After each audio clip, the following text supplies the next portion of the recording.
रियासी में आज केशव बस्ती के द्वारा स्थानीय रामलीला मैदान में भव्य हिंदू सम्मेलन का आयोजन किया गया। इस कार्यक्रम में साधु संतों, महंतों तथा राष्ट्रीय स्वयंसेवक संघ के सदस्यों की बड़ी उपस्थिति देखने को मिली।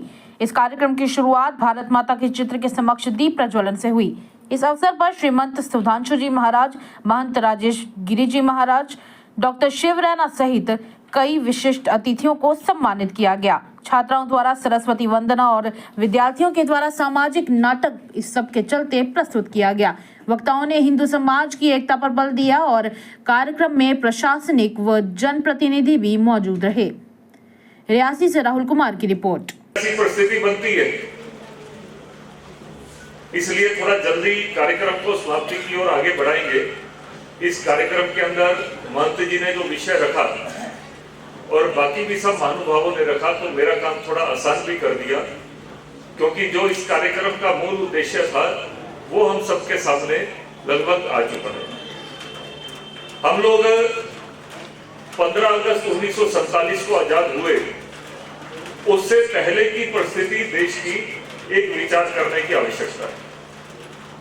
उससे पहले भी जो वैदिक काल था हमारे देश के अंदर, जिस समय वेदों की रचना हुई, वेदों के अनुसार इस देश के अंदर लोग जीवन जिया करते थे, और वहां से लेकर जब इस देश के ऊपर पहली बार हमला हुआ, विदेशी आक्रांताएं आए, उसके बीच की स्थिति एक प्रकार की परिस्थिति थी। हर काम के अंदर आज जो दुनिया के लोग बोलते हैं बेटा बेटी एक समान, तो भारत के अंदर पहले से ही महिलाओं को हर काम के अंदर सहभागी बनाया जाता था। ऐसे कि राष्ट्रीय स्वयंसेवक संघ 1925 में विजयदशमी के दिन शुरू हुआ और अभी उसके 100 वर्ष पूरे हुए हैं। इन 100 वर्षों पर हम 5 विषयों को लेकर समाज के बीच में जा रहे हैं, जो आने वाले समय में समाज के व्यवहार में आए, जिसमें एक है पर्यावरण।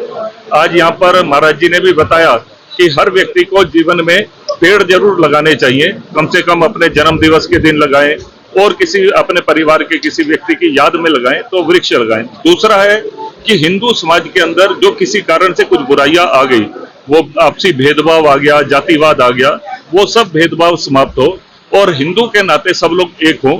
दूसरा हम इस विषय को लेकर जा रहे हैं। तीसरा विषय हम लेकर जा रहे हैं कि समाज के व्यवहार में अनुशासन आए। उस व्यक्ति के व्यवहार में आना जाना, उस कहीं पर भी आज समाज के में कूड़ा फेंक देते हैं या और कोई ऐसी गंदगी फैलाते हैं, तो हम लोगों में कह रहे हैं कि स्वदेशी की पालना।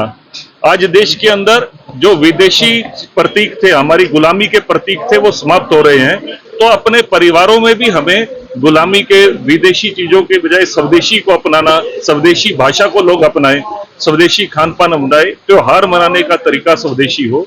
चौथी बात हम ये लेकर जा रहे हैं लोगों के बीच में।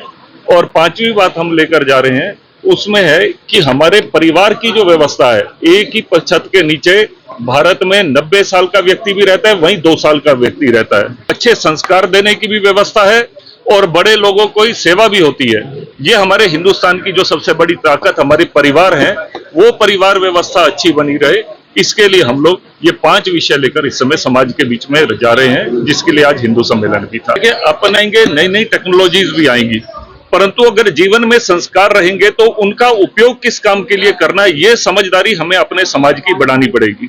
आज ऑनलाइन एजुकेशन भी हो रही है, आज बच्चे कंप्यूटर के माध्यम से एग्जाम्स भी दे रहे हैं, सब चीजें कर रहे हैं, परंतु उसके साथ साथ समझदारी बढ़ानी है। जैसे हम अखबार पढ़ते हैं, अखबार पढ़ते हुए हम लोग विचार करते हैं कि अखबार में ज्यादा गेम्स वाले पेज को पढ़ना है या फिल्मों वाले को पढ़ना है या आधुनिक समाचार पढ़ने हैं, तो उस बच्चे की समझदारी भी बढ़ानी पड़ेगी मोबाइल देखते हुए भी, कि मोबाइल में से वो क्या निकालना चाहता है और जिससे उसके जीवन के संस्कार भी बने, वो जीवन के अंदर आगे भी बढ़े। ये काम करने की आज आवश्यकता है।